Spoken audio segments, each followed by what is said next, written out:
Bonjour à tous. L'histoire débute alors qu'un homme se réveille, étonné de constater que ses mains sont incroyablement petites. Il observe son environnement et réalise qu'il se trouve dans une sorte de royaume gigantesque. Jess s'agite et le réprimande, craignant qu'il ne tombe de la fenêtre. Ce jeune garçon, Vaughn, s'excuse alors. Le paysage extérieur était tout simplement trop magnifique et il était complètement subjugué par tant de beauté. La servante est stupéfaite de l'entendre s'exprimer de la sorte, se demandant où il a bien pu apprendre des mots si complexes. Elle lui fait remarquer qu'il n'a que 2 ans, ce qui surprend énormément Vaughn. Il est en réalité bien plus âgé et il se demande ce qui est en train de se passer. Il conserve de vagues souvenirs d'avoir déjà vécu en ce lieu et il se demande si c'est bien ce phénomène qu'on nomme la réincarnation.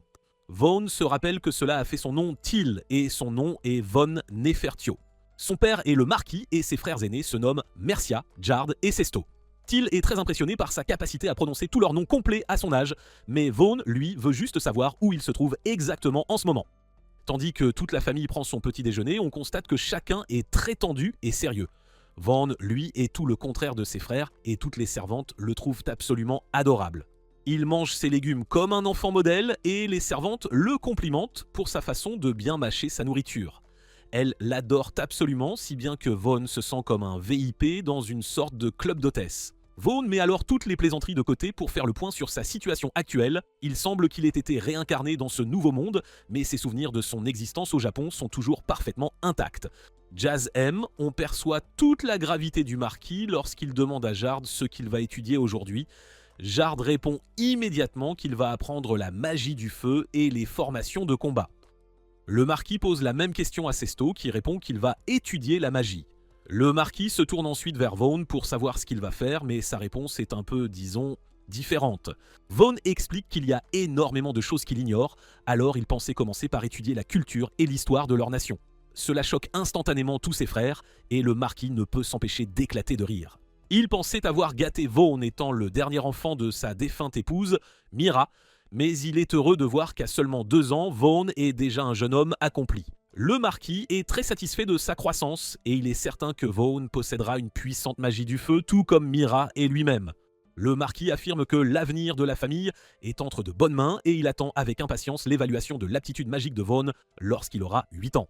Le marquis devient alors très sérieux et déclare qu'il fonde de très grands espoirs sur Vaughn. Vaughn réfléchit alors au fait qu'apparemment l'aptitude magique d'une personne est d'une importance capitale dans ce monde. Leurs capacités offensives les rendent utiles pour protéger les gens, c'est pourquoi les nobles désirent l'une des 4 magies élémentaires. Ces 4 sont le feu, l'eau, le vent et la terre. Ceux qui ont une aptitude pour d'autres types de magie, ne rentrant pas dans ces 4 catégories, sont considérés comme une véritable honte. Quant à sa famille, le marquis et tous les frères de Vaughn possèdent l'une des 4 magies élémentaires. Quelque temps plus tard, on constate que Vaughn a vraiment développé un vif intérêt pour la culture de cette nation durant ses études. Il regarde une carte et se demande si un port voisin est le seul d'où les navires peuvent réellement partir. Il explique que c'est parce que d'énormes monstres rôdent dans les profondeurs de l'océan et que les navires seraient attaqués s'ils partaient d'ailleurs. Vaughn ne se lasse pas de ces nouvelles informations, alors il se demande quelle sorte de race existe dans ce monde. Il commence à énumérer toutes les différentes sortes, comme les elfes et les nains, mais elle est interrompue par les autres servantes.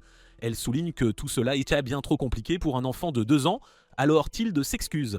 Vaughn lui dit que ce n'est absolument pas un problème et qu'il lui posait la question parce qu'il veut apprendre tout ce qu'il peut.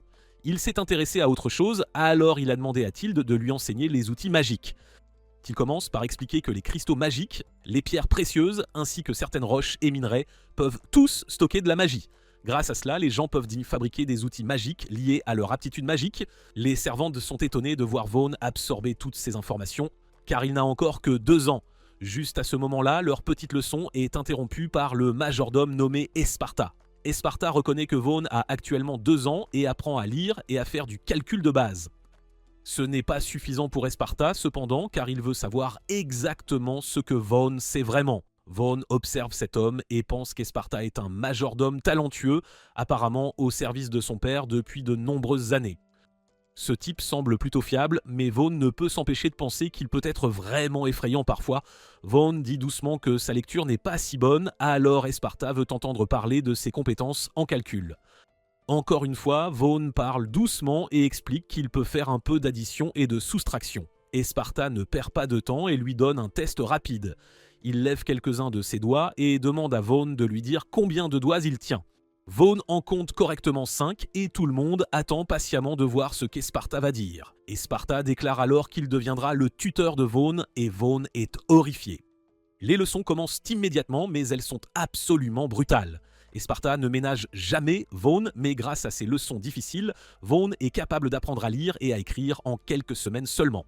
Vaughn se demande souvent si ce genre d'études est même acceptable pour un enfant de 2 ans, mais cela l'aide finalement à apprendre beaucoup de choses.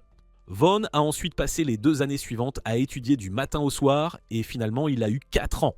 Nous le voyons maintenant s'entraîner à l'escrime avec Teal, mais il n'est pas de taille face à elle. Teal gagne comme elle le fait toujours, mais Vaughn en a assez de ses moqueries. Les autres servantes la réprimandent en soulignant que Teal ne doit pas tenir à sa vie pour se moquer de Lord Vaughn de la sorte. Elles insistent pour que Vaughn la punisse, mais Vaughn dit que cela ne le dérange pas du tout la façon dont elle le traite. Les autres servantes refusent d'accepter cela, car normalement ce serait un crime grave d'être si impoli envers un noble. Vaughn reconnaît que c'est juste une de ses obligations qu'il a en tant que noble, alors il se prépare à punir Teal pour son insolence. Teal crie de terreur alors qu'elle se prépare, mais Vaughn finit juste par lui donner une pichenette sur la tête. Les autres servantes l'implorent d'en faire plus, mais Vaughn déclare que l'affaire est réglée. Teal n'arrive pas à croire qu'il l'ait épargné et Vaughn lui offre juste un sourire rassurant. Vaughn a ensuite étudié l'escrime chaque jour et à l'âge de 5 ans, il était capable de se battre à armes égales avec les soldats plus âgés en entraînement. Pendant que Vaughn s'entraîne avec l'un d'eux, il pense au style de combat de ses adversaires. Il se bat généralement avec d'autres enfants, donc leurs attaques ont tendance à être simplistes. L'expérience de Vaughn de sa vie passée fait une énorme différence, alors il est capable de battre facilement les soldats en entraînement.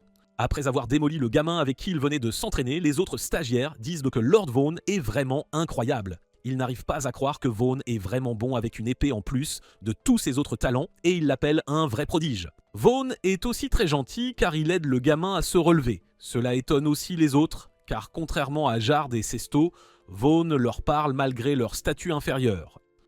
Pendant que Vaughn fait une pause, il est rencontré par le commandant adjoint nommé Dee. Dee jette un coup d'œil aux mains de Vaughn et il est étonné car Vaughn n'a pas de callosité. Il pensait que Vaughn s'entraînait à l'épée tous les soirs, alors il s'attendait à ce que ses mains soient en plus mauvais état, mais ce n'est pas le cas. Vaughn explique qu'il ne peut pas s'entraîner à l'escrime autant qu'il le voudrait, car ses études lui prennent tout son temps. Dee révèle alors que Vaughn a tellement étudié parce qu'il a été ordonné de faire étudier Vaughn 3 fois plus dur que n'importe qui d'autre. Vaughn est choqué car il n'en avait aucune idée, mais tout prend sens maintenant. Il trouvait étrange d'être le seul à étudier du matin au soir, et maintenant il sait pourquoi. Dee suppose que Vaughn préférerait apprendre l'épée, alors il dit que s'il veut s'entraîner davantage, il plaidera sa cause pour lui. Il appelle Esparta un intello, et il dit que cet intello est bien trop dévoué aux sujets académiques. Dee ne veut pas ça pour Vaughn, alors il déclare qu'il devrait plutôt suivre la voie de l'épée. Il jure d'enseigner à Vaughn tout ce qu'il sait afin qu'il puisse devenir le plus grand épéiste de la nation. Ce type en fait des tonnes avec tout ce qu'il dit, mais le regard dans ses yeux dit à Vaughn qu'il est mortellement sérieux. Vaughn le calme en expliquant que s'il aime l'épée, il aime aussi étudier.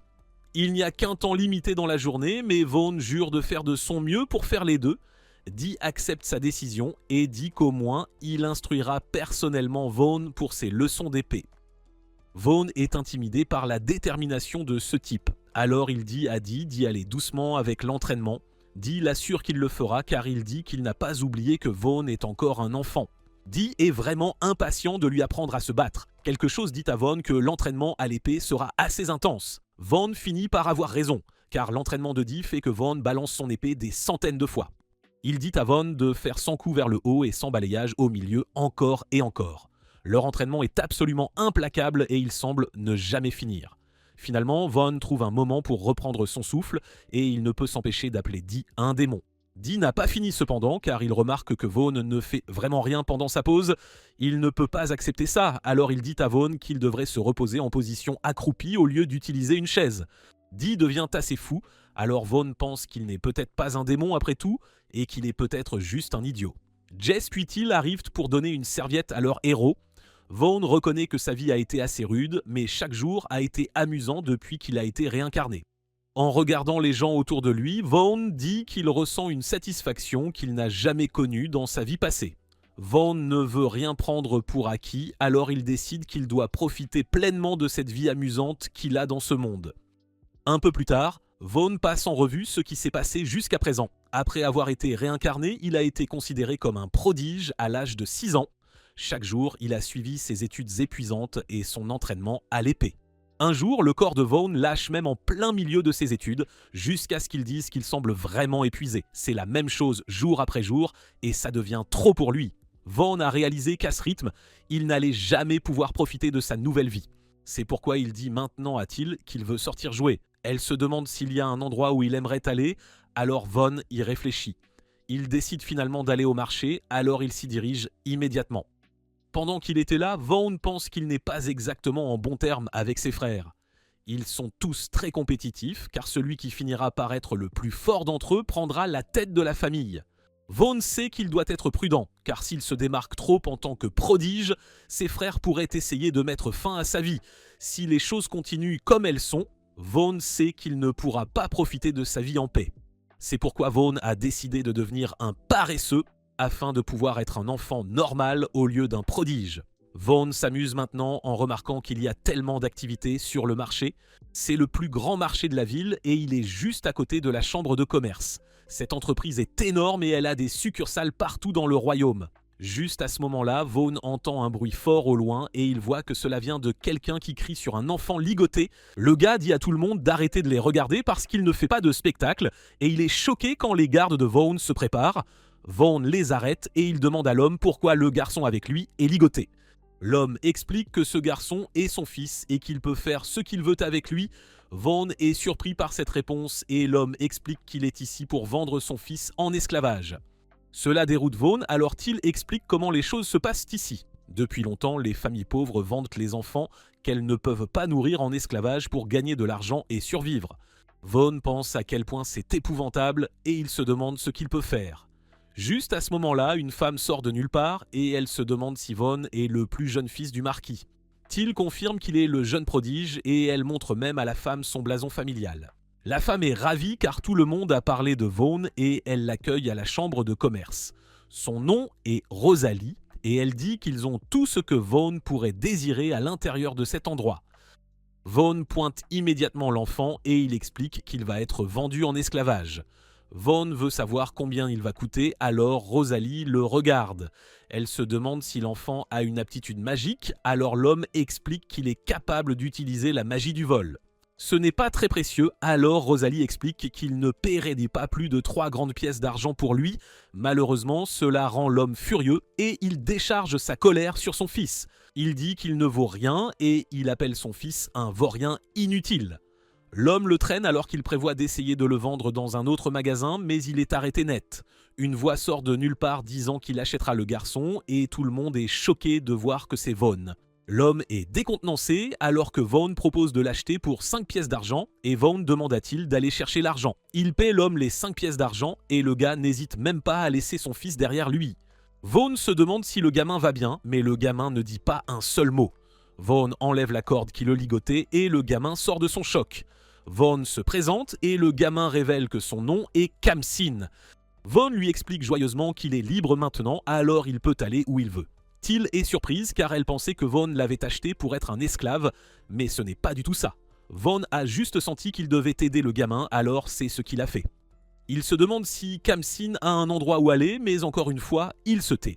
Vaughn peut dire qu'il n'en a pas, alors il lui demande s'il aimerait venir avec eux. Les gardes de Vaughn voient un problème avec cela, car ils doutent d'où que le marquis permette à un enfant d'origine inconnue d'entrer dans le manoir. Ce serait différent si Vaughn le ramenait comme esclave, alors Vaughn détermine qu'il n'a pas d'autre choix. Il se demande si cela conviendrait à Khamsin, et Khamsin dit que cela ne le dérange pas. C'est une nouvelle fantastique, alors Vaughn dit qu'il est temps de lui trouver des vêtements appropriés. Vaughn réalise qu'il n'est pas le meilleur pour ça, alors il demande à Rosalie si elle va les aider. Rosalie est heureuse d'avoir leur affaire, mais d'abord elle dit qu'ils devraient finaliser le contrat d'esclavage. Elle prend ensuite leurs 2 mains et commence le processus. Cela met un sceau sur leurs 2 mains et cela agit comme leur contrat d'esclavage. Il ne peut pas être retiré et le sceau restera tant que le contrat n'est pas annulé. Rosalie dit qu'elle renoncera aux frais de contrat car c'est leur première fois qu'ils font affaire ensemble, alors Vaughn la remercie. Rosalie est stupéfaite un instant, mais elle se souvient qu'il est temps de travailler.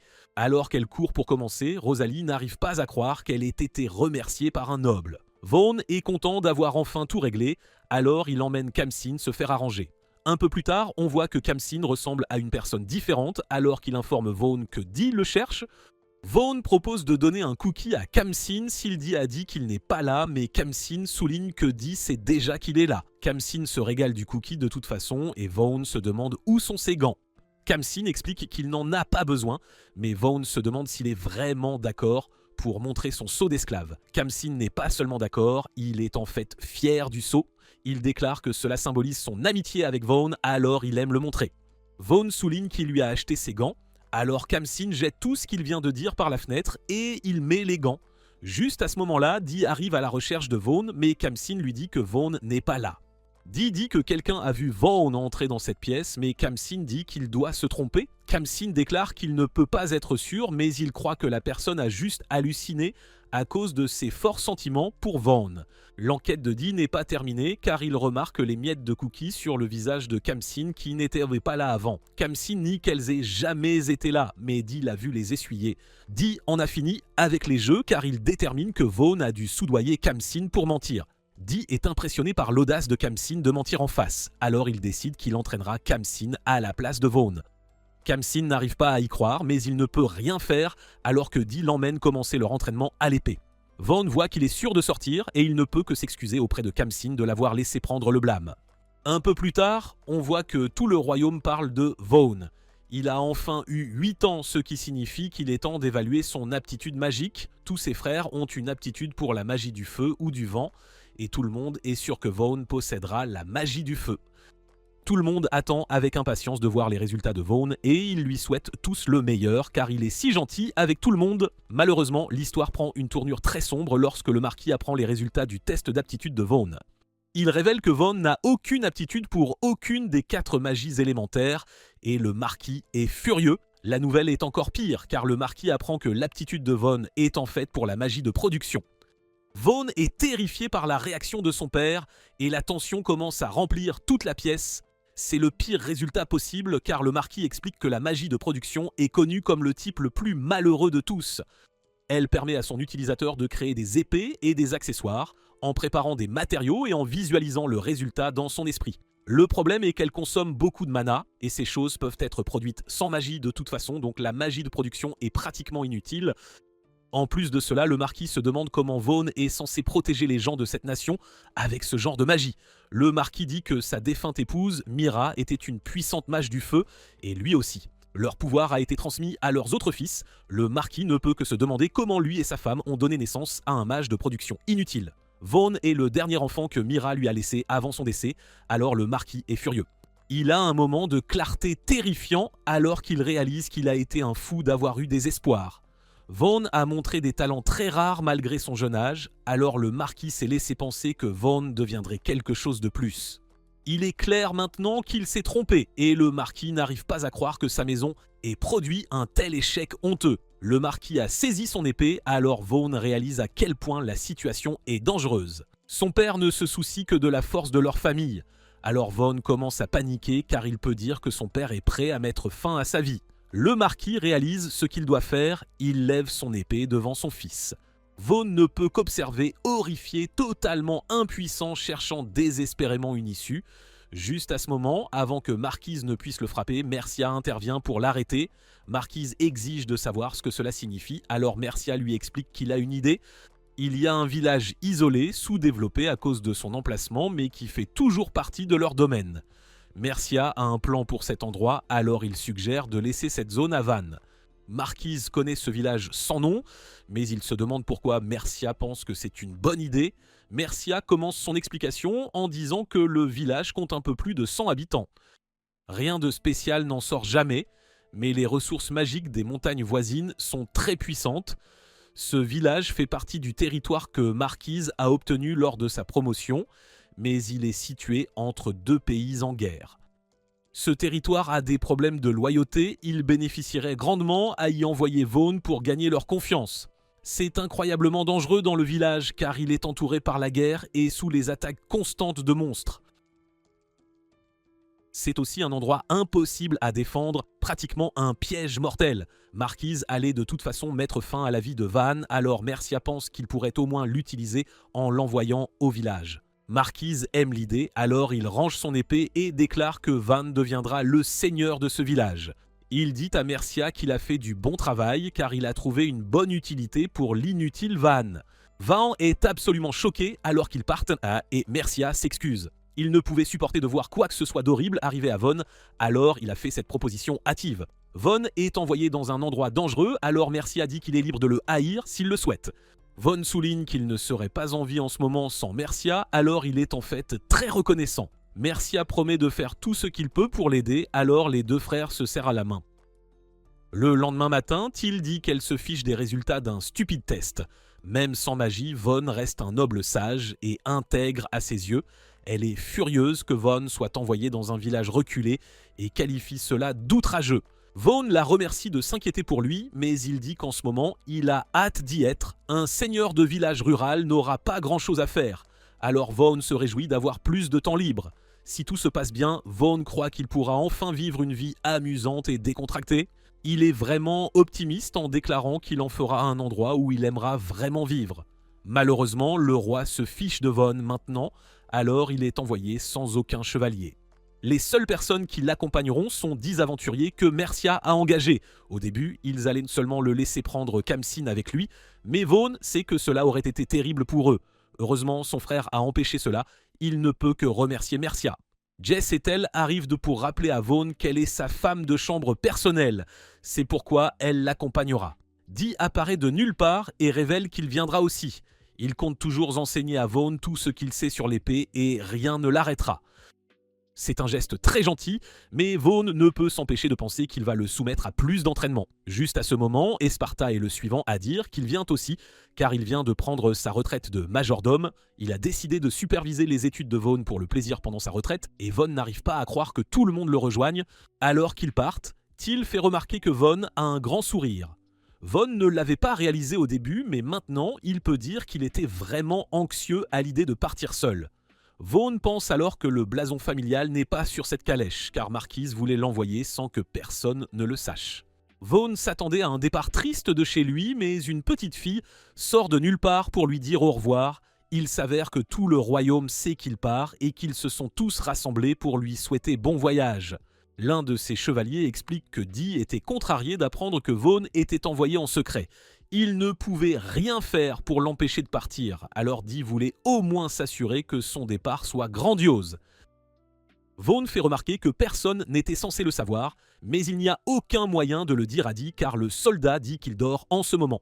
Il ne peut même pas dire à tout le monde de partir, alors Von n'aura d'autre choix que d'accepter les adieux bienveillants de tous. Jess et Von sont choqués en voyant que Dee ne dort pas vraiment et qu'il excite la foule pour les adieux. Le départ est plus grandiose que Von n'aurait jamais pu l'imaginer alors qu'ils lui disent de prendre soin de lui et Von dit au revoir à tout le monde.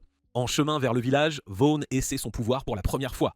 Il est capable de transformer une brindille en une petite dague et il explique que c'est ça la magie de production. Von s'est dit qu'il allait commencer à l'essayer ici et là, juste au cas où il en aurait besoin. Il a une aptitude pour cela et il espère qu'il y a un bon moyen de l'utiliser. Il voyage depuis un certain temps maintenant, alors Till dit qu'il devrait arriver au village bientôt.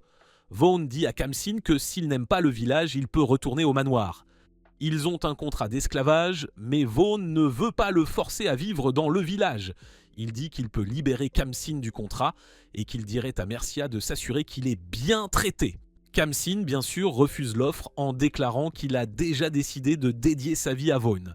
Peu importe le danger dans lequel il se trouve, Khamsin est déterminé à le protéger. Juste à ce moment, la calèche s'arrête brusquement et Harb explique frénétiquement que le village est attaqué. Dee identifie les coupables de l'attaque et détermine qu'il doit s'agir de bandits ou de mercenaires ratés. Il est sûr que ce sont des combattants expérimentés, dit Sylvanas de la situation. Le village est entouré d'une haute clôture, mais elle est inefficace contre les flèches. Des hommes à l'air dangereux attaquent depuis la porte principale, alors Von détermine que les villageois doivent maintenir leur défense en tortue. Il y a environ 50 ennemis, et le groupe de Von est bien moins nombreux.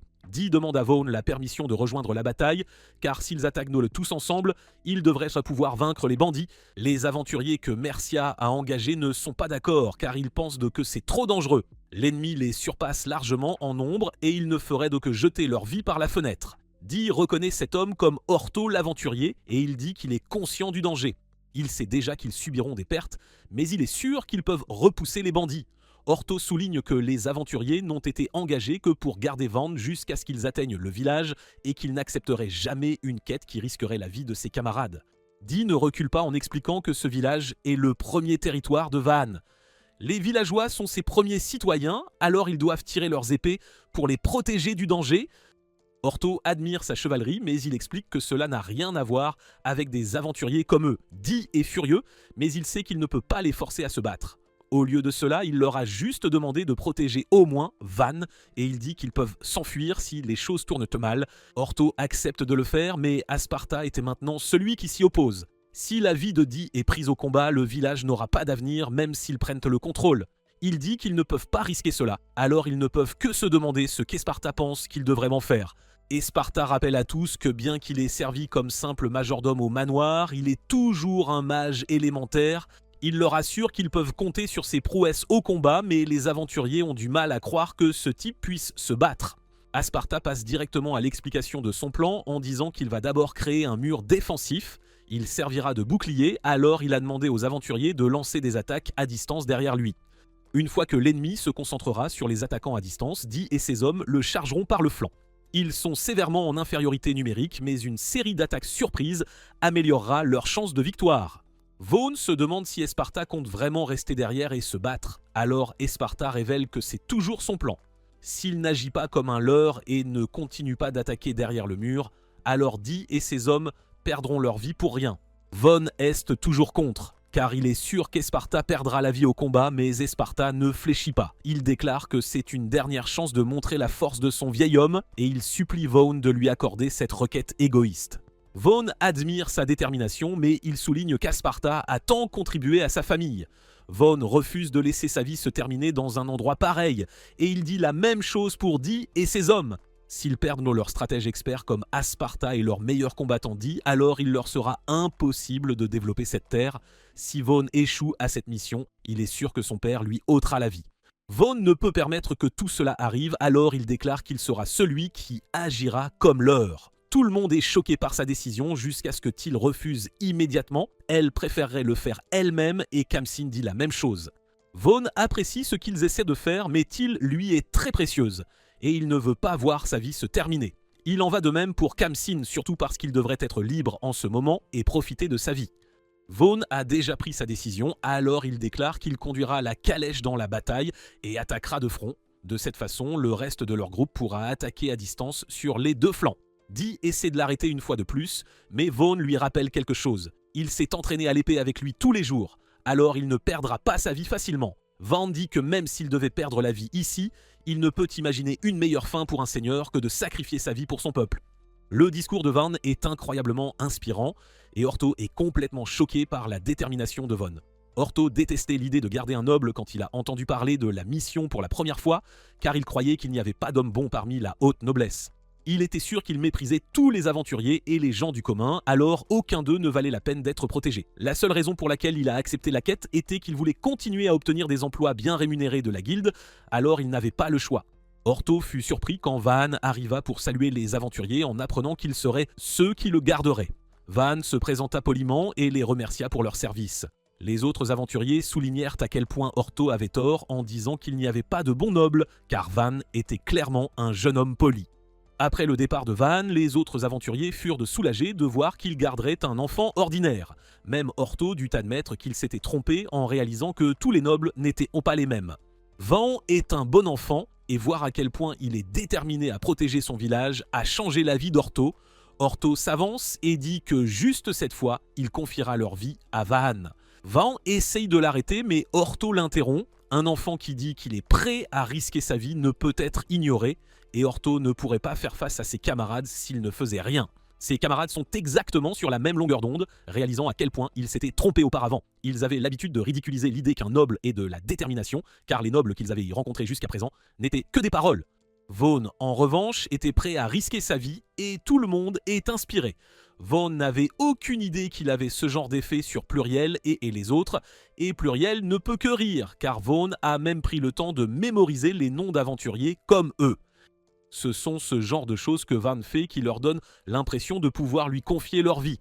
Dee est le suivant à s'avancer, déclarant que lui et ses hommes sont de nobles chevaliers au service de la famille royale. Protéger Van ici et maintenant signifie défendre l'avenir de la maison. Asparta intervient en disant qu'il ne peut approuver que Vaughn utilise une stratégie aussi irresponsable. Il se battra avec les autres, mais une fois l'ennemi vaincu, il devra enseigner à Vaughn la responsabilité qu'il porte en tant qu'héritier potentiel de la famille royale. Asparta rejoint Dee et Ortho sur les lignes de front et dit qu'il va modifier sa stratégie. D'abord, il créera un mur défensif et lancera des attaques à distance. Ensuite, les hommes de Dee prendront le flanc gauche tandis que le groupe d'Ortho le chargera par la droite. Tout le monde est prêt, alors Asparta crée immédiatement le mur. Il est dressé en un clin d'œil et les aventuriers disent qu'ils ne s'attenderont pas à ce que le vieux majordome soit un mage aussi puissant.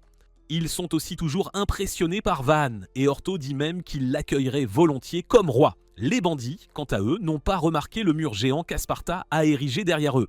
Ils sont trop concentrés sur la conquête du village et ils sont sûrs que ce sera un jeu d'enfant. Ce n'est pas le cas cependant car des flèches commencent à pleuvoir sur eux et plusieurs bandits sont éliminés. Ils remarquent enfin que les flèches viennent de derrière le mur, alors leur chef déclare qu'ils attaqueront tout ce qui se trouve derrière. Les bandits chargent, mais Dee apparaît et commence à les anéantir. Il traverse leur groupe avec une force incroyable et en élimine plusieurs avec sa lame. Ortho est juste là avec lui et Dee dit que tout se passe comme prévu. L'ennemi est tombé dans leur piège et ils ont pu les surprendre des deux flancs. La bataille s'intensifie vraiment maintenant, alors Ortho dit à ses hommes de ne pas laisser les chevaliers les éclipser. Les chevaliers et les aventuriers chargent des deux flancs, alors les bandits réalisent qu'ils sont encerclés. Les bandits ont toujours un avantage numérique, mais nos héros compensent avec une pure habileté. Le terrifiant et puissant Dee dit à ses ennemis de s'avancer s'ils veulent que leur vie se termine, alors les bandits commencent à fuir. Juste à ce moment, le chef des bandits se précipite vers le mur et Ortho réalise qu'il cible les gens de l'autre côté. Ortho appelle désespérément quelqu'un pour l'arrêter, mais il est trop tard. Le chef des bandits a dépassé le mur où il trouve une Pluriel sans défense. Il se prépare à lui ôter la vie, mais Vaughn parvient à attirer son attention. Vaughn se faufile derrière l'homme et le tranche avec sa lame.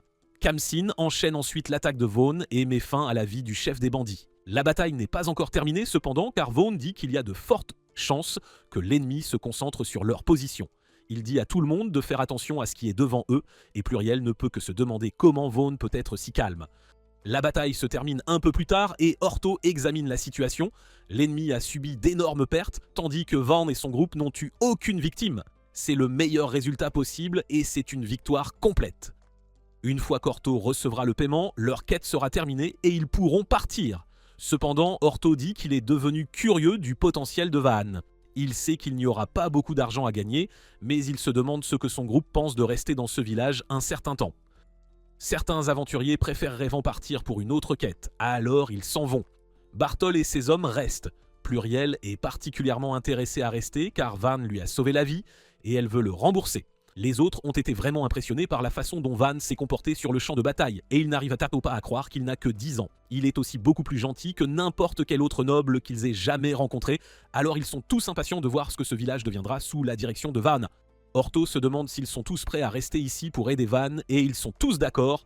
Pendant ce temps, Teal réprimande Van pour avoir mis sa vie en danger. Elle est furieuse et exige qu'il la laisse risquer sa vie en premier la prochaine fois. Dee arrive pour féliciter Van pour le travail bien fait et Van dit la même chose au commandant. Quant à Asparta, il sent que les villageois se sont rassemblés près de l'entrée. Vaughn se souvient que c'est leur première fois Tismon ici, alors il se prépare à rencontrer tout le monde. À l'intérieur du village, Teal remarque que cet endroit a beaucoup plus d'espace qu'elle ne l'imaginait. Vaughn se présente au chef du village nommé Rhonda, et Rhonda le remercie d'avoir sauvé leur village. Malheureusement, ces attaques se sont déjà produites, et ils ont été attaqués plusieurs fois cette année seulement. Vaughn ne peut que se demander pourquoi ce village est ciblé, alors Rhonda explique leur passé. À l'époque où ils faisaient partie du comté de Fredinato, des chevaliers patrouillaient la zone pour les protéger. Malheureusement, tout cela a disparu lorsque le village est devenu une partie du territoire que le père de Vaughn contrôle. Vin ne peut que s'excuser auprès d'eux en expliquant que son père n'a pas encore été informé du statut des petits villages. Rhonda est terrifiée par cette déclaration car cela donne l'impression que les petits villages ne valent pas la peine d'être protégés.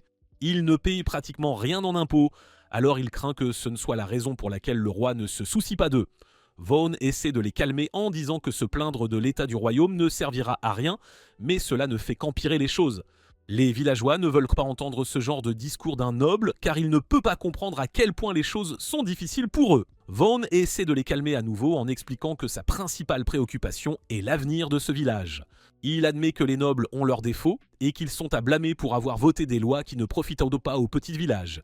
Malheureusement, ils ne peuvent rien y faire pour l'instant, alors Van dit qu'ils devraient se concentrer sur la recherche de moyens de protéger ce village. Van y a déjà réfléchi et il a trouvé 3 mesures qu'ils peuvent prendre.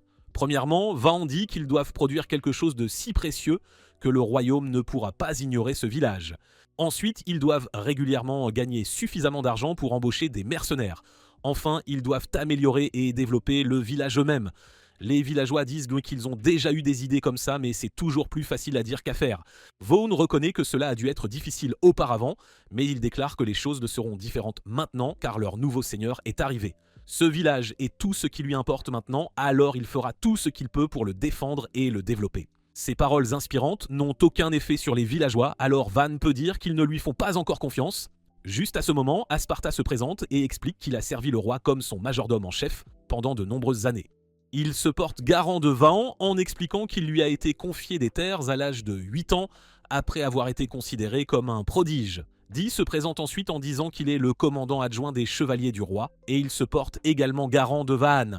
Les villageois sont sous le choc car le majordome en chef du roi et le commandant adjoint sont venus dans leur village. Ce sont clairement des personnes très importantes, alors ils ne peuvent que se demander ce qu'ils font ici. Rhonda se demande si le fait que Van soit un prodige signifie qu'il peut utiliser la magie élémentaire, alors Van révèle qu'il le peut. Il dit que ce n'est que de la magie de production, cependant, alors il ne devrait pas attendre trop de lui au combat. Il est clair que les villageois sont déçus d'entendre cela, mais Vaughn dit qu'il n'a juste pas encore compris ses pouvoirs. C'est alors qu'un des villageois soulève le problème des impôts. Jusqu'à présent, c'était une lutte incroyable de devoir donner 30% de leur récolte, ce qui a eu un effet dévastateur sur la vie du village.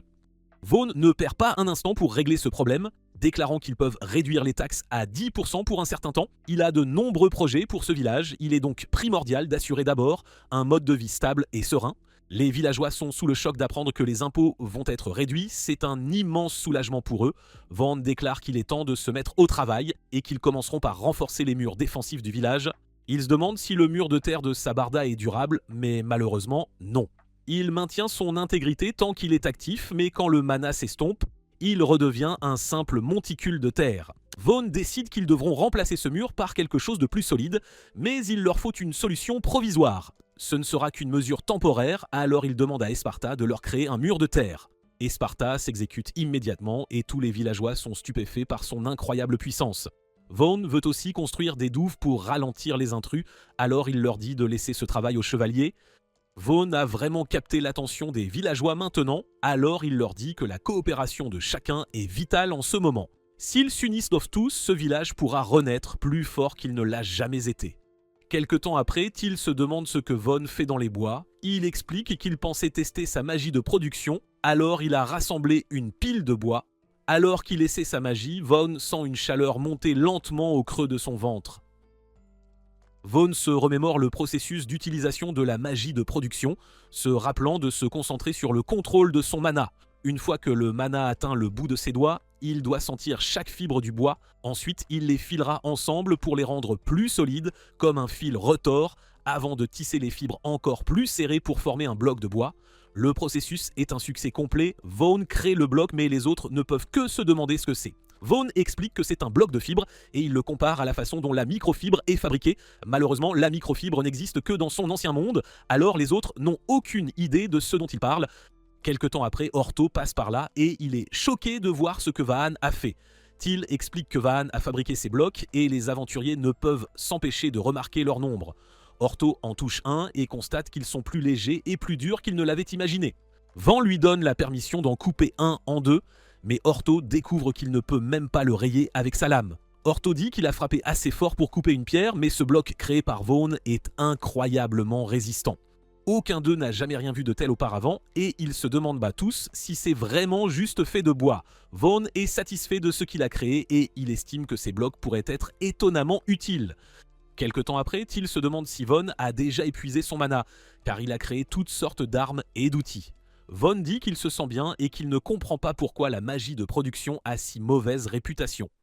Il a entendu dire que la consommation de mana de la magie de production est vraiment intense. Soi-disant, elle consomme tellement de mana qu'il est presque impossible pour la plupart des gens de fabriquer ne serait-ce qu'une seule chose. Vaughn ne connaît pas encore tout le potentiel de son pouvoir, mais ce qu'il sait, c'est qu'il peut facilement créer des armes. Khamsin aime beaucoup l'épée que Vaughn vient de fabriquer, alors Vaughn lui dit qu'il peut la garder. Khamsin promet de la chérir pour toujours et Till attend avec impatience de voir ce que Vaughn va lui donner. Vaughn lui tend une hache, mais elle n'est pas très enthousiaste. Vaughn se demande s'il y a quelque chose qui ne va pas, alors Till lui dit qu'elle est restée silencieuse parce qu'elle était simplement subjuguée par la beauté de l'arme. Vaughn voit bien qu'elle n'aime pas ça, alors il pense à lui fabriquer un bel accessoire plus tard. Cette nuit-là, Vaughn pense à son corps endolori par tout leur voyage. Ils n'ont presque pas eu de pause, mais le pire, c'est que Vaughn n'a pas pu se baigner. Vaughn est sûr que les autres sont fatigués aussi, car ils n'ont fait que camper tout ce temps. Ils ne peuvent pas continuer à vivre comme ça, alors Van décide qu'ils doivent assurer leurs besoins fondamentaux avant de renforcer les défenses du village. Van réfléchit à ce qu'il serait le mieux de fabriquer en premier, et il décide qu'il devrait construire une maison.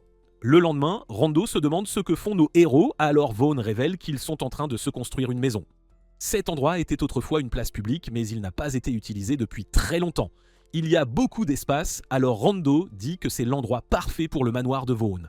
Vaughn est enfin prêt, alors il décide qu'il est temps de découvrir s'il peut réellement fabriquer quelque chose d'aussi grand qu'une maison. Vaughn rassemble toute sa concentration et décide qu'il doit commencer par les 4 piliers qui iront dans chaque coin. Les piliers nécessitent des fils fins pour s'enfoncer profondément dans le sol afin d'avoir une base solide. Après cela viennent les sols et les murs pour relier les piliers. Enfin, après tout cela, Vaughn termine sa maison avec le toit. Vaughn déclare qu'il a fini et tout le monde est dans une incrédulité totale. Les villageois commencent à se rassembler et les aventuriers se demandent ce qui vient de se passer. Till explique que Vaughn vient de leur construire une maison pour y vivre, mais ils n'arrivent pas à croire qu'il l'ait fait en si peu de temps. Les chevaliers et les aventuriers ne pourraient être plus heureux de leur nouvelle demeure, et tout le monde l'observe attentivement tandis que la poussière retombe enfin. Vaughn doutait de lui au début parce que tout le monde lui disait que la magie de production était inutile, mais il réalise maintenant que sa magie est en fait très utile. Vaughn regarde la belle maison qu'il a créée pour lui et ses amis, et il ne peut s'empêcher de se demander s'il ne l'a pas faite un peu trop grande. Personne n'arrive à croire que Vaughn ait construit une maison géante si vite, et ils ont déterminé que sa magie de production est mieux adaptée pour gouverner un territoire que la magie élémentaire. Vaughn est d'accord que c'est une compétence intéressante, mais il pense toujours que la magie offensive est la meilleure pour protéger les gens. Il est sûr que les gens se sentiraient beaucoup plus en sécurité en vivant sous la protection d'un seigneur puissant, mais ses amis lui assurent que ce n'est pas le cas. Aspartis dit qu'il aurait raison en temps de guerre, mais ce que les gens recherchent, c'est simplement un seigneur qui améliorera leur vie. De cette façon, Aspartis dit que personne n'est mieux adapté que Vaughn. Ce que Vaughn vient de faire était incroyable et Ortho a déterminé que les pouvoirs de Vaughn dépassent de loin ceux des utilisateurs de magie de production ordinaire. Vaughn n'a pas fini car il dit que s'il lui apporte que le bois, il peut même construire des maisons pour tout le monde. Tout le monde est stupéfait d'entendre cela, alors Ortho et Dee disent à leurs hommes de se dépêcher de rassembler les matériaux. Les villageois veulent tout des maisons aussi et Vaughn réalise rapidement qu'il ne sait pas dans quoi il s'est embarqué.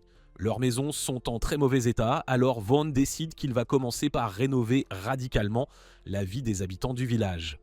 Vaughn accepte de faire une maison pour chacun, alors ils célèbrent tous. Vaughn finit de construire un tas de maisons et tout le monde est émerveillé par son énorme capacité de mana. Ses vastes connaissances sur la façon de construire un quartier sont également très impressionnantes et Vaughn explique que cela s'appelle le plan en grille. Il a un bloc de 4 maisons comme unité fondamentale et de grandes rues courent entre les blocs. Vaughn dit que ces maisons devraient suffire pour l'instant, mais quand ils obtiendront beaucoup de pierres, il reconstruira chaque maison pour mieux l'adapter à ses résidents.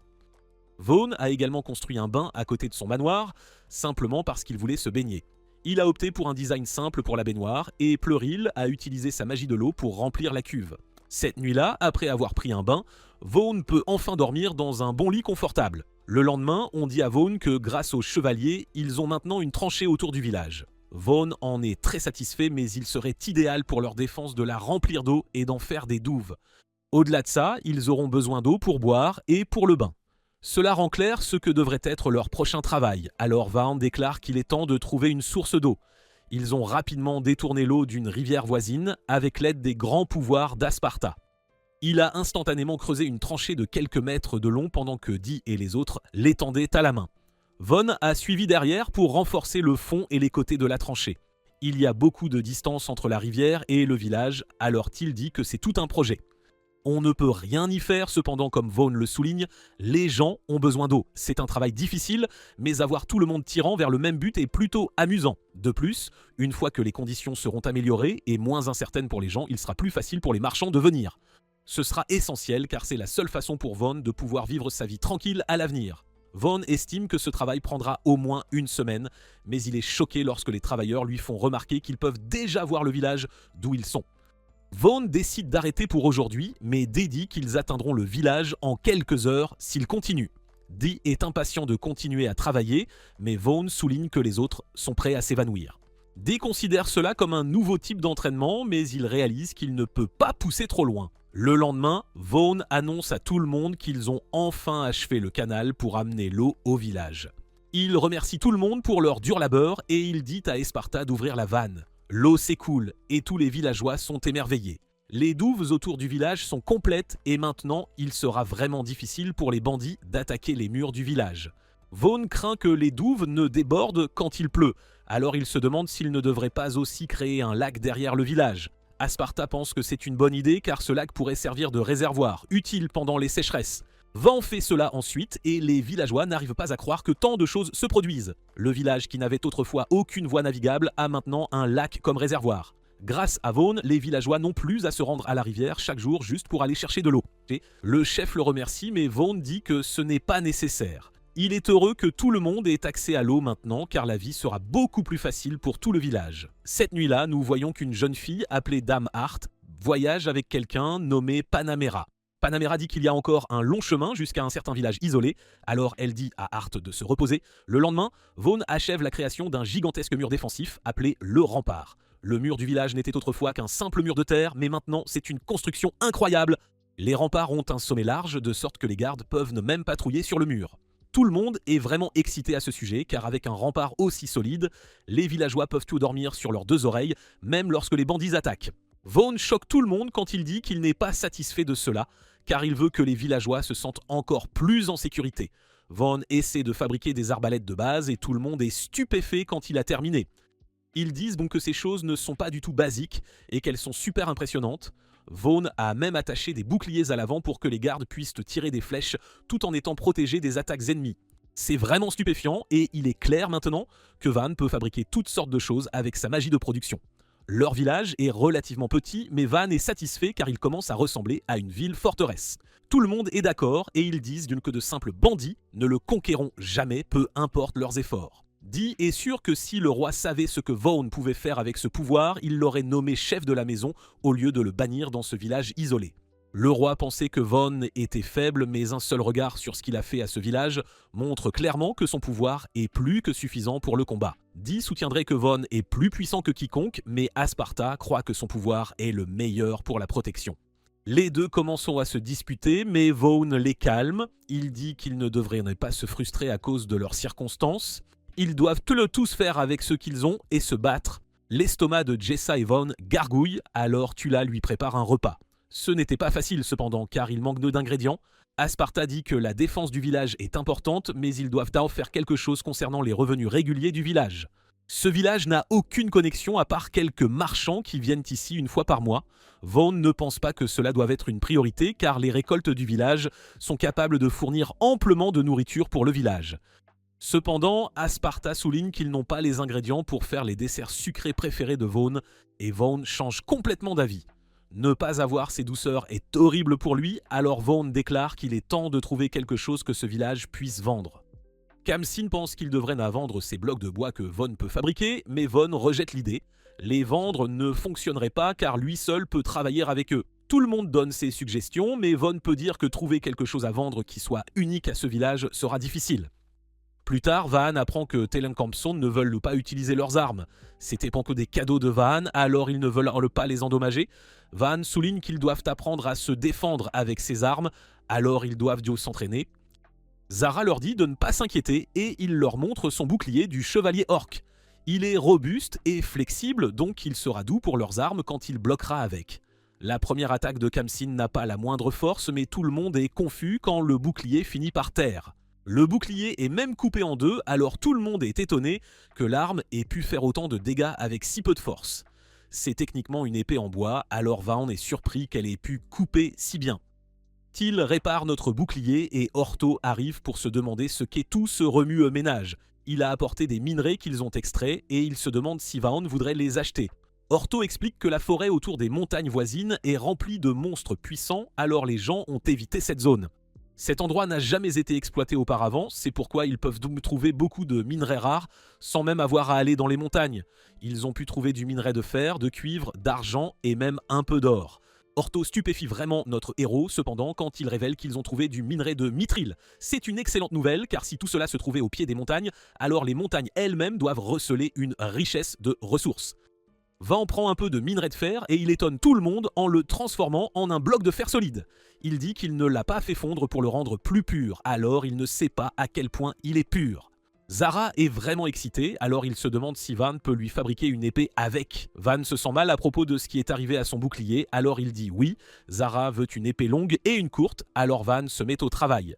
C'est sa première fois qu'il fabrique une arme en fer, donc cela demandera beaucoup de concentration. Il réfléchit intensément à sa forme et à la façon dont elle doit être tranchante, et bientôt, il a terminé. C'est le premier client de Vaughan, alors il a accordé une attention particulière aux embellissements de l'épée. Zara ne pourrait être plus heureux avec l'épée courte, alors Vaughan se met au travail sur la suivante. Celle-ci est tout aussi incroyable, alors bien sûr, les autres aventuriers veulent aussi des armes. Vaughan souligne que ce sont eux qui ont obtenu les minerais, il est donc juste qu'il leur fabrique des armes.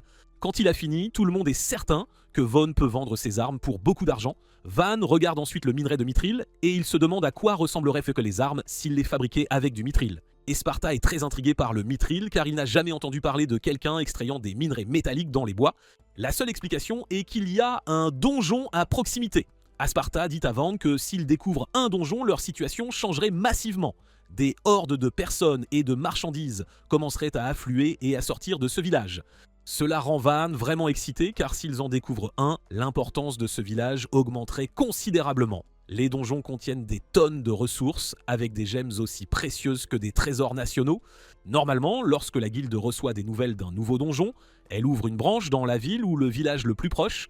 Malheureusement, Von souligne que leur village n'a pas les ressources pour accueillir la guilde pour le moment. Et Sparta est d'accord car la venue de la guilde ici amènerait de nombreux aventuriers, marchands et même l'ordre chevaleresque. Pour l'instant, leur village manque d'installations, de nourriture et d'infrastructures pour les soutenir.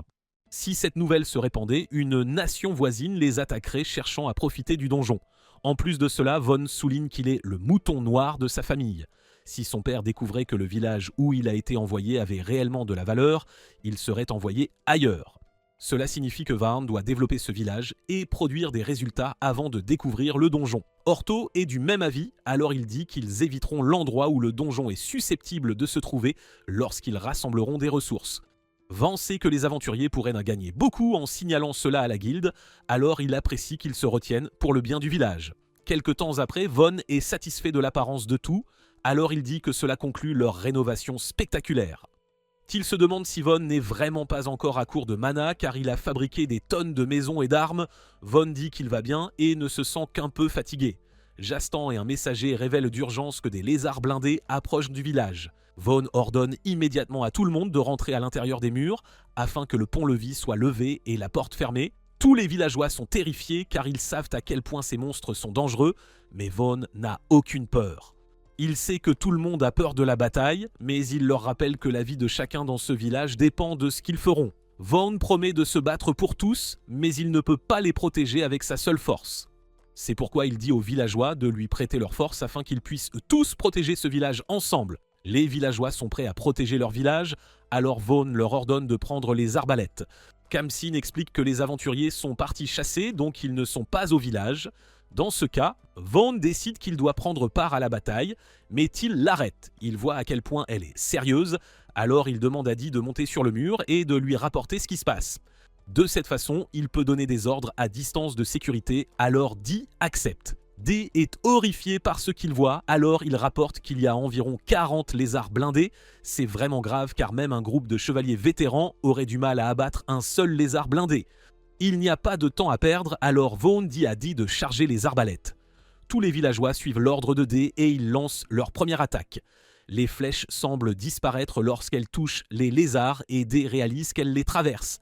Après un certain temps, ils parviennent à abattre 10 des monstres et les villageois commencent à célébrer. Il en reste encore beaucoup cependant et ils n'ont plus qu'un carreau par arbalète. Ils n'ont pas le choix, alors ils tirent d'eau leurs dernières 100 flèches et ils réussissent à éliminer une autre vague de lézards blindés. Malheureusement, ils n'ont plus de flèches en fer et il reste encore beaucoup de monstres. Von Pine a trouvé une solution, mais une idée lui vient.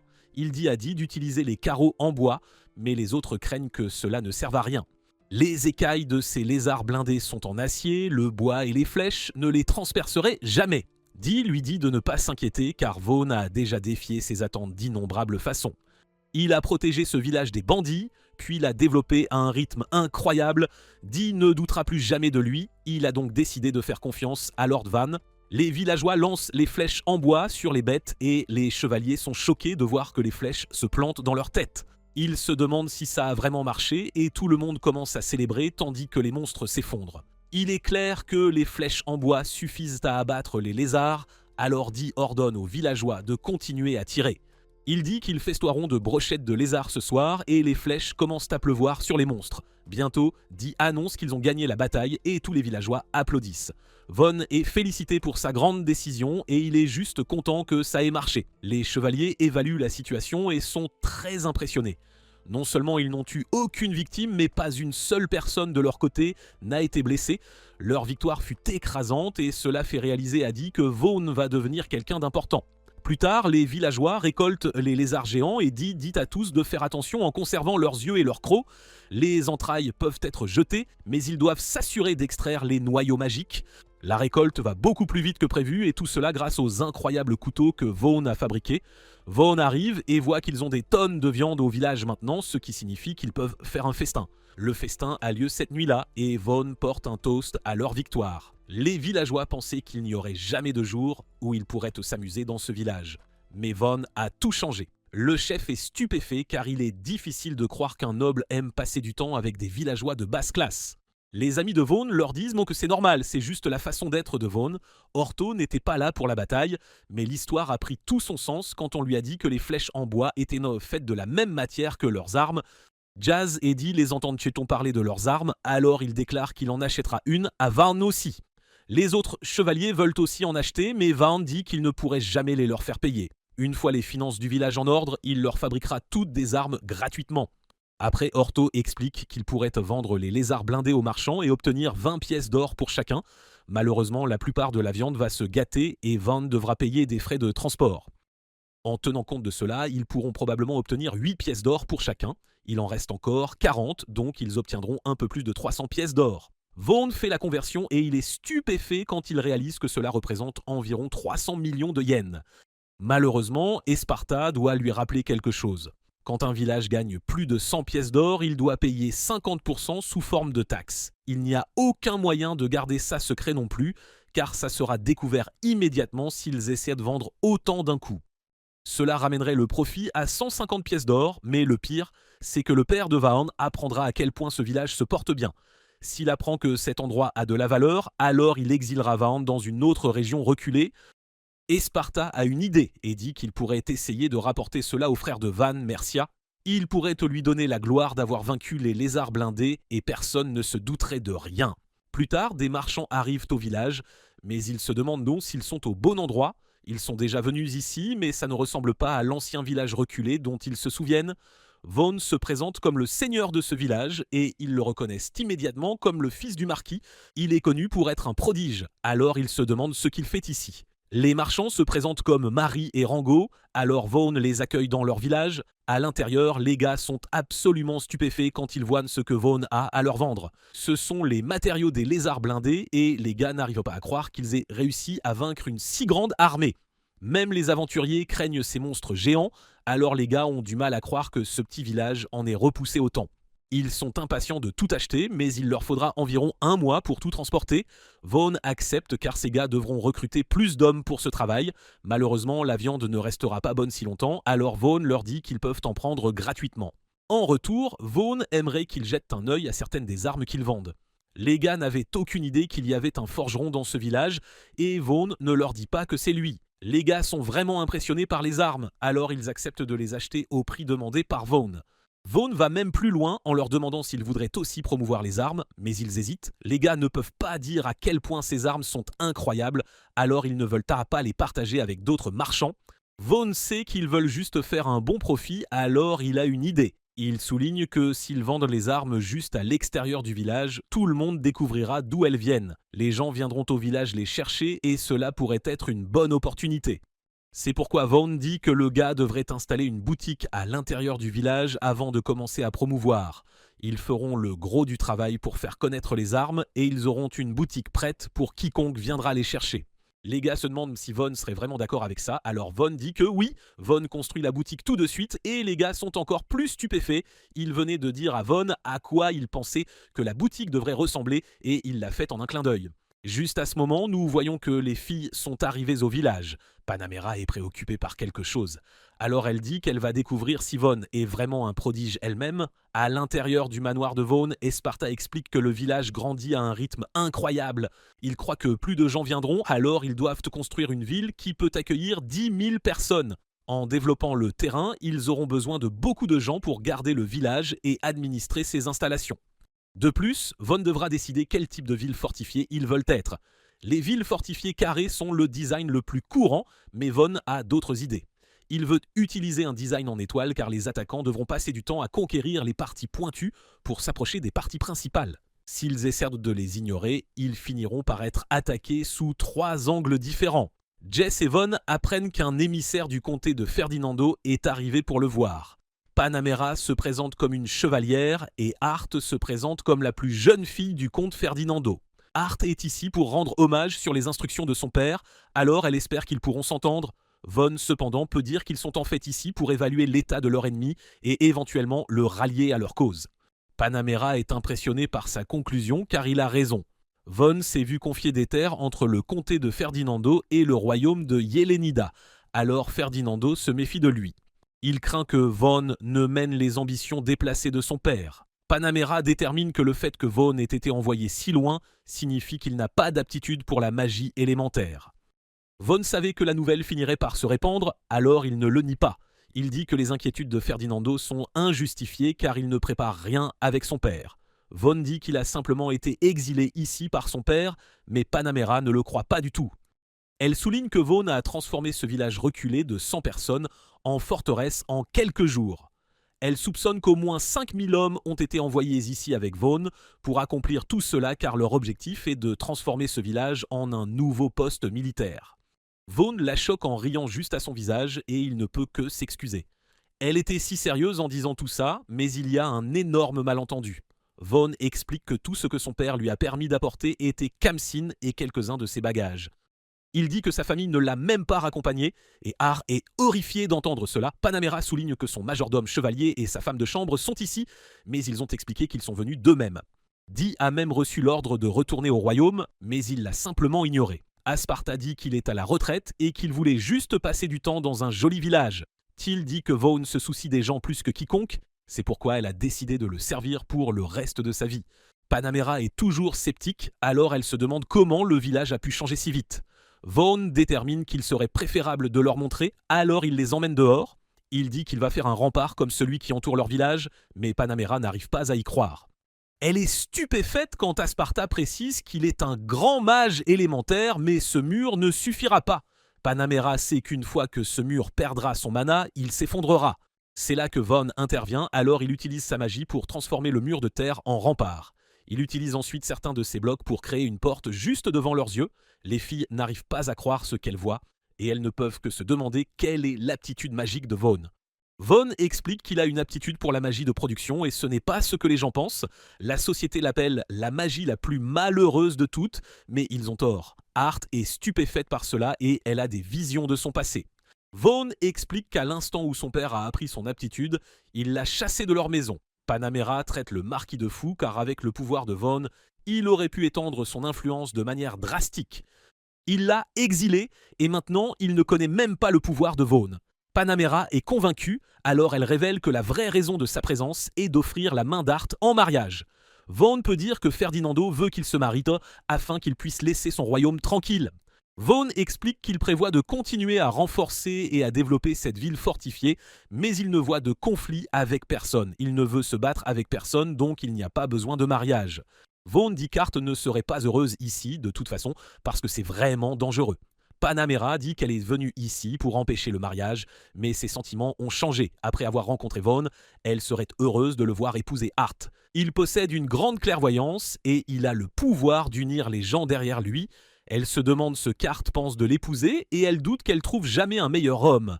Art pense que Vaughn est une bonne personne, mais elle ne sait pas encore si elle veut l'épouser. Vaughn n'a même pas envisagé le mariage à son âge, alors il décide de reporter cela. Vaughn est choquée quand Panamera révèle qu'ils resteront ici un jour de plus et elle est ravie de voir Vaughn agir de son âge pour une fois. Panamera se demande si Vaughn a une chambre libre où ils peuvent rester et ils sont tous deux choqués quand Vaughn dit qu'il ne fera pas d'auberge. Vaughn construit l'auberge immédiatement et les filles n'en croient pas leurs yeux. Au dîner, Vaughn se demande quel genre de choses Art aime et elle explique qu'elle aime les choses mignonnes comme les poupées et les fleurs, mais Vaughn n'en a pas vu beaucoup. Art propose de lui montrer celles qu'elle a apportées avec elle et elle est choquée par son intérêt. Les autres veulent les voir aussi, alors Art se sent vraiment la bienvenue ici. Cette nuit-là, Art remercie Vaughn pour cette merveilleuse journée. Elle était vraiment nerveuse au début, mais voir à quel point il est gentil a été un énorme soulagement. Art dit bonne nuit en s'éloignant, et Vaughn est juste content d'avoir fait une bonne première impression. De retour à la maison, comme Bartha le détermine, Art a très probablement été envoyée ici pour la même raison que Vaughn. Elle ne peut probablement pas utiliser la magie élémentaire, alors Vaughn réalise qu'il lui était difficile de dire qu'elle avait été chassée de chez elle, tout comme lui. Vaughn est d'accord avec ça et décide qu'elle peut rester dans ce village si elle ne peut pas rentrer chez elle. Cette nuit-là, Panamera se demande s'il devrait rester un peu plus longtemps. Art dit que c'est une excellente idée et elle va se coucher. Elle pense à parler à Vaughn le lendemain et c'est la première fois depuis longtemps qu'elle a vraiment hâte de se réveiller. Le lendemain matin, les autres réveillent Vaughn en urgence. Il se passe quelque chose au lac que Vaughn a créé et Dina Sparta est déjà sur les lieux. Vaughn arrive finalement et trouve tout le monde se demandant qui est la mystérieuse fille dans le lac. Elle appartient à une race appelée les Apkalus, ce qui signifie qu'elle est mi-humaine, mi-poisson. Ils vivent généralement dans des rivières profondes à l'intérieur d'une forêt, mais pour une raison quelconque, un certain nombre d'entre eux sont ici, dans le lac créé par Vaughn. C'est une espèce rare que peu de gens rencontrent. Alors Vaughn essaie de demander à la fille ce qu'elle fait ici. Il essaie de lui demander son nom, mais elle ne répond pas du tout. Vaughn se demande si elle peut même le comprendre, alors il essaie de lui offrir de la nourriture à la place. Tout le monde est stupéfait quand cela semble fonctionner alors que la fille s'approche de lui. La fille émerge de l'eau pour demander si elle peut vraiment manger cette nourriture et Vaughn dit que oui. Elle est impressionnée par la viande, alors Vaughn explique que c'est de la viande de lézard blindé. La fille poisson se demande qui a vaincu les lézards et tout le monde répond que c'était Vaughn. Vaughn essaie de leur donner le crédit, mais ils sont convaincus que c'était entièrement grâce à lui. La fille part immédiatement, alors Vaughn se demande si elle reviendra le lendemain, car il a promis de lui donner plus de viande si elle le faisait. Asparta explique que son espèce est rarement aperçue, alors il doute qu'elle revienne. Il a cependant très tort, car le lendemain, plusieurs autres apparaissent. La fille est parmi eux, et Vaughn commence à se demander s'il a fait quelque chose de mal. Si les Apkalus voient les lézards blindés comme des dieux, alors ils pourraient être contrariés après ce qui s'est passé. L'un des hommes poissons exige de parler à Vaughn, et Vaughn ne peut s'empêcher de remarquer à quel point ce gars a l'air bien plus effrayant que les autres. Vaughn est soulagé quand le gars le remercie simplement d'avoir été gentil avec sa fille. Vaughn réalise qu'il parle de la fille qu'il a nourrie, et il est content que ce ne soit pas quelque chose de pire. Le gars se demande si Vaughn était vraiment celui qui a vaincu les lézards blindés, et Vaughn dit que tout le monde lui en donne le crédit. Les Apkalus sont stupéfaits car ils n'arrivent pas à croire que quelqu'un d'aussi jeune puisse être aussi puissant. Ils se demandent s'il est une sorte de mage légendaire, mais Vaughn essaie d'expliquer qu'il ne l'a pas fait lui-même. Le gars l'interrompt et donne à Vaughn la permission d'épouser sa fille. Vaughn n'arrive pas à y croire, alors le gars se demande s'il y a un problème. Il se présente comme Lota Vesta et explique que sa fille est son unique enfant. Vaughn souligne qu'elle est trop jeune pour être même mentionnée en mariage, alors il se demande pourquoi Lota Vesta fait cela. Lota Vesta commence son explication en soulignant que son peuple a évité de nouer des liens avec les humains. Cependant, ces dernières années, les lézards blindés ont envahi les rivières et beaucoup de son peuple ont perdu la vie. C'est pourquoi il cherche quelqu'un de fort pour épouser sa fille Lada. Vaughn résume tout en disant que ce gars offre sa fille en mariage pour forger une alliance avec un humain puissant. Vaughn répond en disant que la partie mariage ne sera pas nécessaire. Lota Vesta craint qu'il ne refuse l'alliance, mais Vahan dit qu'il protégera leur tribu quoi qu'il arrive. Laravesa était reconnaissant de la générosité de Vahan car cela signifie qu'ils pourront rester ici. Comme toujours cependant, Van n'a pas fini car il dit qu'il est temps de commencer à construire. Laravesa n'a aucune idée de ce qu'il veut dire, alors il est absolument stupéfait quand Van crée des bâtiments pour eux. Il explique que ce sont des aires de repos et que tout le monde peut les utiliser quand il veut. Van est heureux de voir tout le monde profiter de la zone, mais Esparta lui rappelle qu'ils ont d'autres affaires à régler. Il est temps pour eux de s'occuper de la situation des égouts, et Lada Vesta se demande ce que c'est. Vaughan explique qu'il a placé des tuyaux d'égout sous les bâtiments du village. Ils envoient régulièrement de l'eau des douves dans les tuyaux pour évacuer toutes les eaux usées. Ce n'est pas un processus facile, alors Vaughan est surpris quand Laravesa propose d'aider. Ils travaillent ensemble pour faire le travail et Vaughan n'arrive pas à croire à quel point c'était plus facile avec leur aide. Ce travail doit être fait plusieurs fois par jour, alors Laravesa dit à Vaughan de leur laisser le travail désormais. Vaughan se demande si c'est vraiment d'accord, alors Laravesa explique que c'est leur façon de le remercier de les laisser vivre ici. Jasta, Art et Panamera arrivent et leur fils pour voir les rares Apkallu. Laravesta appelle Vaughan son gendre en le remerciant une fois de plus, et Art est horrifié d'entendre cela. Vaughan essaie d'expliquer qu'il n'est marié à personne, mais Lara l'interrompt. Elle déclare qu'elle est la femme de Vaughan et elle dit au revoir à son mari. Plus tard, Vaughan emmène Art dans un bateau pour qu'il puisse prendre l'air. Vaughan veut éclaircir ce qui s'est passé avec Lada, mais Art a déjà entendu la vraie histoire. Elle sait que c'était un malentendu, et elle s'excuse d'avoir réagi de manière excessive. Art souligne à quel point Van est incroyable car il a construit ce lac et développé tout le village. Juste à ce moment, Lada et un groupe d'autres Apkallu apparaissent. Ils secouent un peu trop le bateau et cela rapproche Van d'Art. Lara est furieuse contre son mari, mais Van lui rappelle qu'ils ne sont pas mariés. Plus tard, Laravesta est contrarié que Van flirte avec une autre femme alors qu'il a déjà Van. Van essaie de clarifier les choses, mais Ladavesta a une idée. Il dit que la seule façon de régler cela est avec une compétition. Van affrontera les Apkallu, et s'il gagne, Van reconnaîtra officiellement son mariage avec Lada. Van est horrifié par l'idée, mais Dee intervient pour dire que Vaughan accepte le défi. Dee l'assure qu'il apportera la victoire à Vaughan et Asparta pense qu'il serait préférable d'en finir. Lota Vesta explique ensuite que ce sera une compétition en 3 manches. Il laisse Van choisir la nature de la première manche, alors Van choisit le volleyball. Personne n'a jamais entendu parler d'un tel sport, alors Van leur explique les règles. Till et Panamera se portent volontaires pour cette manche et elles affronteront Lada Vesta et Lada. Lada Vesta démontre son immense pouvoir en marquant immédiatement le premier point et Vaughan craint qu'il ne soit vraiment bon au volleyball. Cela est éprouvé presque immédiatement alors que les Apkallu commencent à écraser l'équipe de Vaughan. Till se sent mal d'avoir laissé tomber Vaughan, mais Panamera lui rappelle de ne jamais abandonner. Leur travail d'équipe monte d'un cran et elles parviennent enfin à marquer leur premier point. Elles déclarent que le vrai match commence maintenant et le jeu s'intensifie rapidement, elles parviennent à remonter et maintenant elles sont à égalité. C'est la balle de match et cela signifie que le prochain à marquer gagne. Lara prépare son père pour un smash parfait et Till fait de son mieux pour l'arrêter. Till se dévalorise encore une fois pour avoir échoué, mais Panamera lui rappelle de ne jamais cesser de regarder vers l'avenir. Van n'est pas du tout inspiré et il se demande s'il regarde une sorte d'anime sportif. Laravesa dit qu'il choisira la prochaine épreuve, alors il opte pour la natation. Van est horrifié par ce choix car s'ils perdent une épreuve de plus, il devra épouser Lada. Les Apkallu sont des nageurs nés, donc ça ne s'annonce pas bien du tout. Jazz demande alors à Vaughan de lui laisser faire. Khamsin se porte également volontaire et assure qu'il fera de son mieux. La course est un relais à 2, donc Khamsin et Lada ont pris le départ. Bien sûr, la personne mi-poisson prend une avance considérable, mais Khamsin n'est pas du genre à abandonner. Sa pure ténacité lui permet de rattraper le poisson, alors Laravesa dit à sa fille de se montrer sérieuse. Lada plonge sous l'eau et reprend une fois de plus la tête. Elle atteint la marque et sa coéquipière prend le relais. Khamsin fait de même, alors Dee entre en action. Il utilise le papillon et les autres expliquent donc que cette technique de nage lui permet d'utiliser ses muscles au maximum de leur capacité. Dee nage comme un fou et Lerovesa ne peut que se demander comment il fait. Dee parvient à gagner la course et Lerovesa n'arrive pas à croire que ses hommes poissons aient perdu.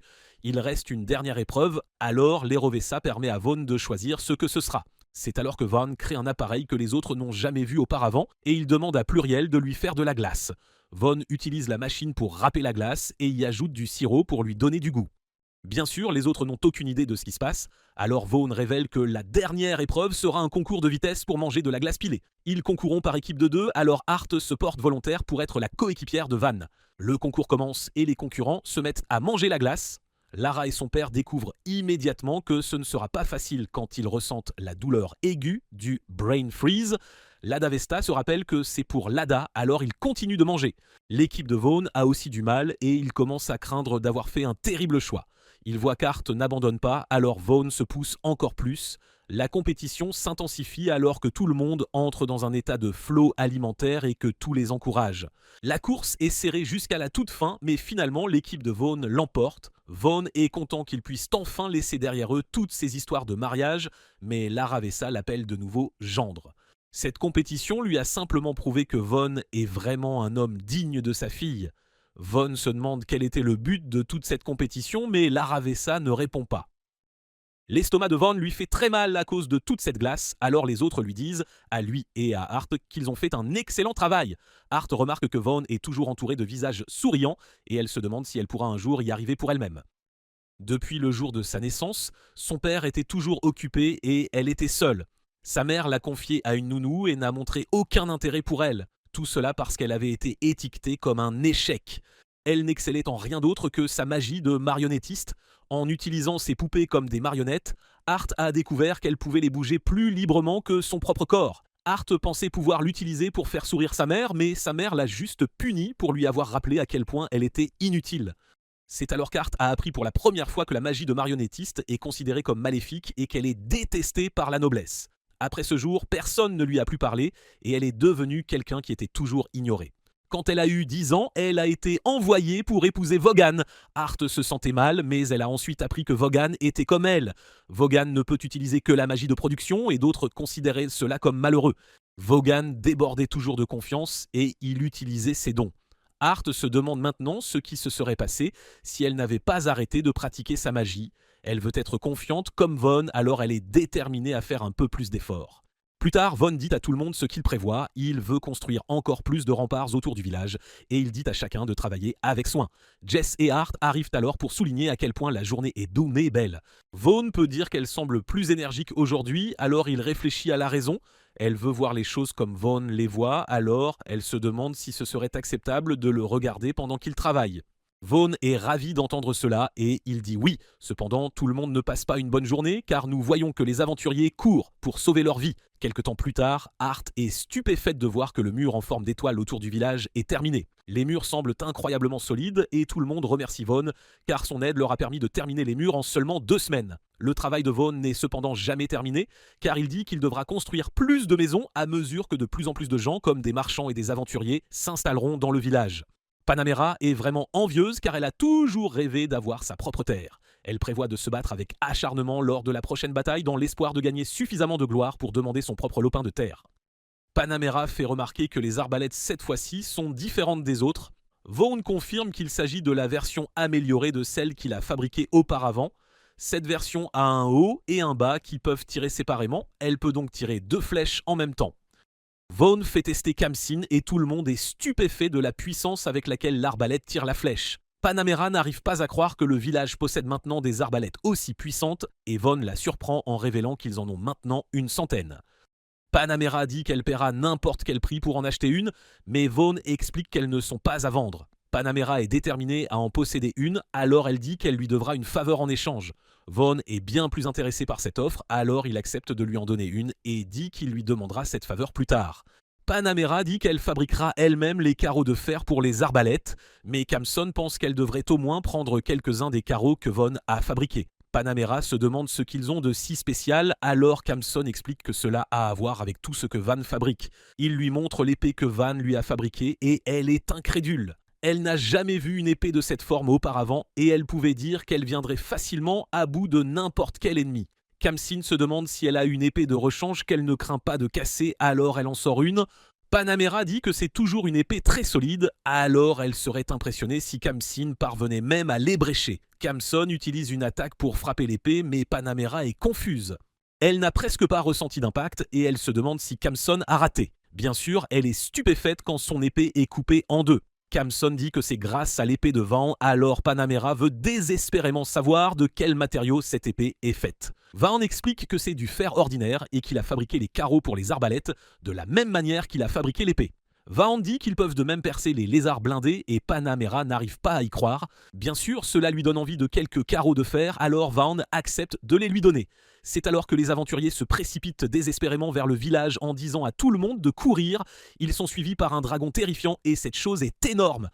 Orto dit qu'ils continueront d'attirer son attention afin que les autres puissent ramener tout le monde au village. Vaughan n'aime pas l'idée qu'il se sacrifie, alors Vaughan se demande s'il ne devrait pas plutôt combattre le dragon.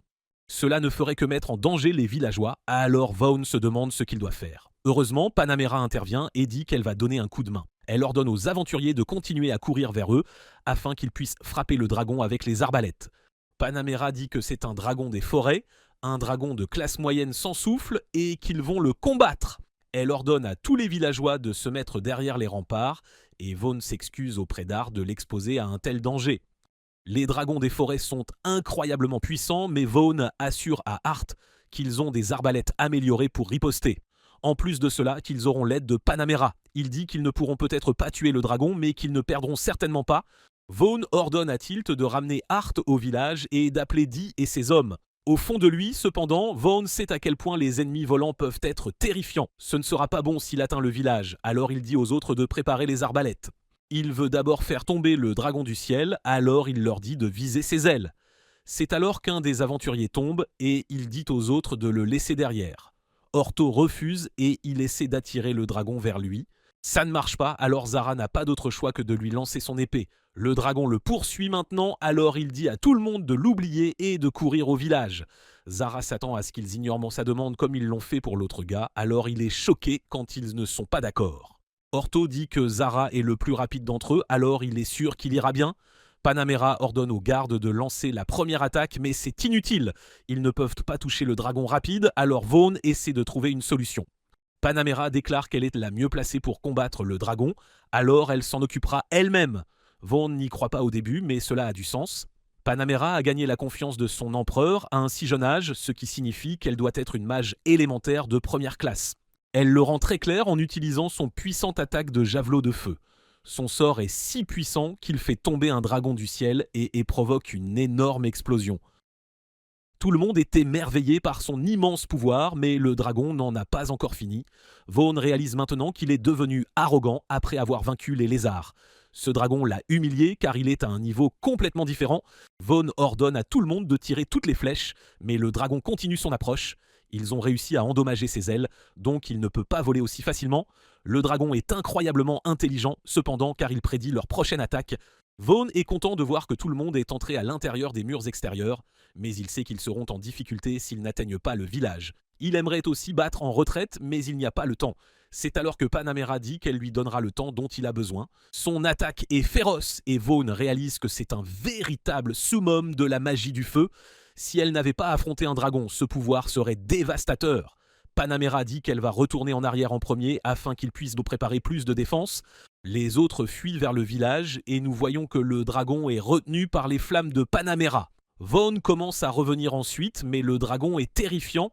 Il devrait être blessé maintenant, mais il ne montre aucun signe d'abandon. C'est alors qu'Esparta arrive et commence calmement à marcher vers le dragon.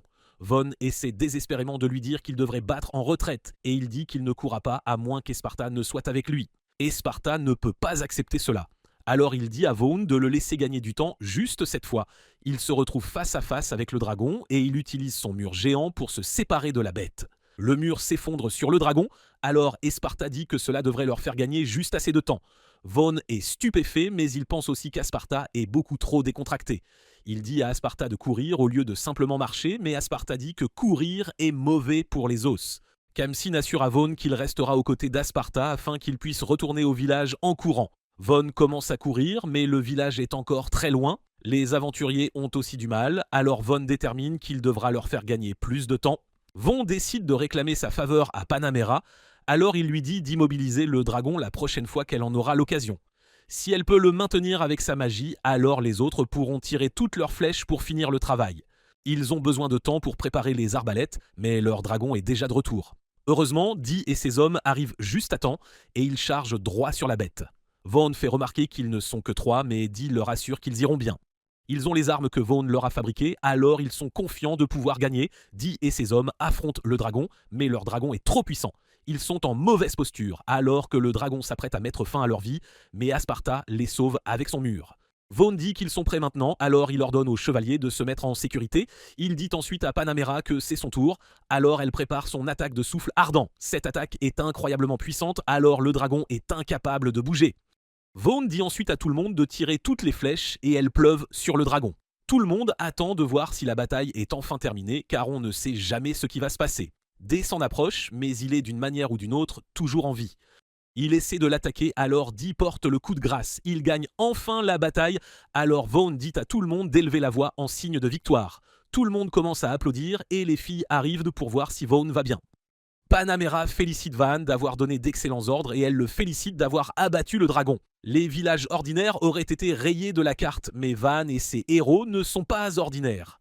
Car Bart est un mage incroyable et Dee a pu couper la tête du dragon d'un seul coup. Elle dit que Vaughn et son groupe sont très spéciaux et Vaughn dit qu'il est fier de les appeler ses amis. Panamera n'arrive pas à croire que les flèches de Vaughn aient pu percer les écailles du dragon, mais Vaughn pense toujours qu'il doit les améliorer beaucoup plus. Il a fallu beaucoup trop de temps pour vaincre le dragon, alors il veut que les arbalètes puissent tirer 10 carreaux en succession rapide. Panamera dit qu'il est temps d'organiser une cérémonie de chasse au dragon, mais Vaughan ne sait même pas ce que c'est. Panamera explique que c'est une célébration et que la personne la plus distinguée de la bataille reçoit le titre de chasseur de dragons. Panamera dit que cet honneur reviendra à Dee et qu'il sera désormais connu comme un chasseur de dragons. Ensuite, Vaughn rassemble tout le monde dans le village pour honorer les actes de ceux qui ont le plus contribué. Panamera dit à tout le monde que la plupart des villages auraient été anéantis. Même la plupart des villes forteresses auraient été détruites, mais ce petit village a survécu et ils n'ont eu aucune victime. Elle énumère ensuite les plus grands contributeurs. Asparta en fait partie car sa magie élémentaire incroyable les a aidés à immobiliser le dragon. Dee en est un autre car il a porté le coup décisif. Enfin, elle félicite Vaughn et toute la foule applaudit. Ses connaissances, sa détermination et son utilisation astucieuse de sa magie ont rendu ce village beaucoup plus fort. Vaughn a également mené la charge dans cette bataille, alors tout le monde l'honore. Panamera réfléchit à toutes les personnes qu'elle a rencontrées au cours de son voyage, mais elle ne peut penser à personne comme Vaughn. Elle est née dans une longue lignée de chevaliers de la capitale royale, mais elle s'est vraiment distinguée lorsque son aptitude à la magie est devenue connue.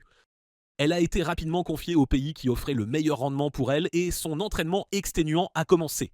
Son entraînement était si dur qu'il lui a donné envie de tout arrêter, mais elle n'a jamais abandonné. Elle a même sacrifié son sommeil pour étudier dans sa quête pour devenir commandant d'escouade. Finalement, elle a atteint son objectif à seulement 16 ans. Après cela, elle a combattu dans plusieurs batailles et a gagné suffisamment de gloire pour être faite noble. Son empereur était très satisfait de sa performance. Ainsi, après 6 ans, elle a reçu le titre de vicomtesse. Un jour, le comte Ferdinando a révélé son plan de faire épouser Ar au seigneur d'une terre lointaine. Il a fait venir sa fille et c'est à ce moment-là que Panamera a rencontré Hart pour la première fois. Hart était vraiment nerveuse à l'idée de se marier, alors Panamera l'a assuré qu'elle rejetterait le gars s'il n'était pas une bonne personne. Hart se sentait toujours mal car elle pouvait dire qu'elle était forcée de quitter le château. Elle se sentait indésirable, mais Panamera lui a apporté un certain réconfort. Elle a souligné que tous les frères et sœurs d'Hart étaient mariés, donc Hart était la seule restante. Panamera a ressenti beaucoup d'anxiété lorsqu'elle a quitté sa maison, elle pouvait donc s'identifier à Hart. Elle réalise maintenant que toutes ses inquiétudes étaient pour rien. Après avoir rencontré Vaughan, Lar, autrefois timide, est devenue plus confiante. Tout cela grâce à Vaughan, alors Panamera dit que rencontrer quelqu'un comme lui est une bouffée d'air frais. Panamera a pris sa décision, alors elle annonce qu'elle veut faire une alliance avec Vaughan. Elle peut dire que Vaughn n'a reçu aucune aide de son père, alors elle l'assure que s'il s'allie à elle, elle lui donnera tout le soutien dont il a besoin. Elle aidera à protéger le village et Vaughn n'aura pas à s'inquiéter des chevaliers de Ferdinando attaquant le village. Vahan est surpris au début, mais c'est une excellente offre. Cela transformera les ennemis en alliés et cela les aidera financièrement. Panamera souligne que Vahan a amélioré ce village en si peu de temps, alors il devrait viser encore plus haut. S'il forge une alliance avec elle, alors les nobles du royaume apprendront bientôt que Vaughn est son ami juré. Vaughn pense à la façon dont il a été complètement coupé par son père, alors c'est une excellente opportunité qu'il pourrait ne jamais retrouver. Vaughn ne veut pas la gâcher, alors il accepte l'offre de Panamera. Merci d'avoir regardé mon récapitulatif. N'oubliez pas d'aimer la vidéo.